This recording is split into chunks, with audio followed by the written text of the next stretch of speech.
So anyhow, we finished our training there, and then they took all the ground crewmen and they sent them out to where we were going to end up at, and of course we didn't know. And they took out, so we had to maintain the plane, all our air crewmen had to maintain the planes ourselves while we were waiting to go somewhere else. In the meantime, they sent us brand new B-24s, which were B-24Hs.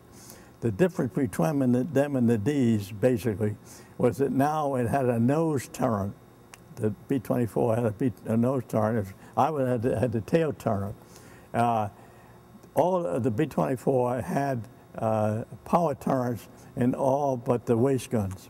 We flew down to Florida, and we flew from Florida all the way down to South America to Natal, Brazil, which we flew from Natal, Brazil to Dakar, North Africa. Every day and ready for combat, we would fly, again, training flights, but we saw a lot of other types of aircraft in North Africa. The Spitfire, the first time I saw a Spitfire, the Wimpy, which is a British bomber, the Wellington. Part of our training was that we each had to learn each other's jobs, including flying the plane. I used to fly what they call stick time in training. And then when we decided to fly from got the orders, fly from Tunis to Cernola, Italy. So every day, practically every day, we would go on bombing missions to bomb like Hungary. We did another Palesti raid, but at high altitude, thank God, and bomb Austria and places like that. This one morning, it was May 29th, 1944.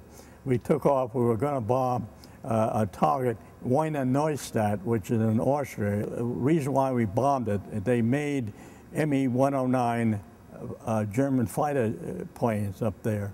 Well, we had just dropped our bombs, and our bomb bay doors were still open when we got hit by flak very close. I think it was 4 bursts, but anyhow, what it did, it killed the co-pilot, it badly wounded the pilot, it killed the top gunner. What we had to do, we had to fall out of formation.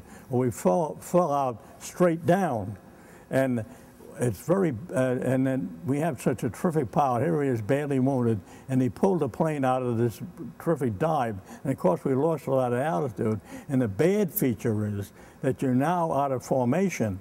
So you're all alone, and you don't have the protection of the bombers and so on and so forth. 2 German fighters came after us, and they were Me-410s, a Messerschmitt. First plane attacked us from the front, and I'm the tail gunner, so I'm facing backwards. So the B-24 has 2 big tails, and the part that moves is fabric covered, and this plane came past me. He was trying to get me, I guess. He blew all that fabric off this particular tail and kept going, but I got a shot at him as he went past me.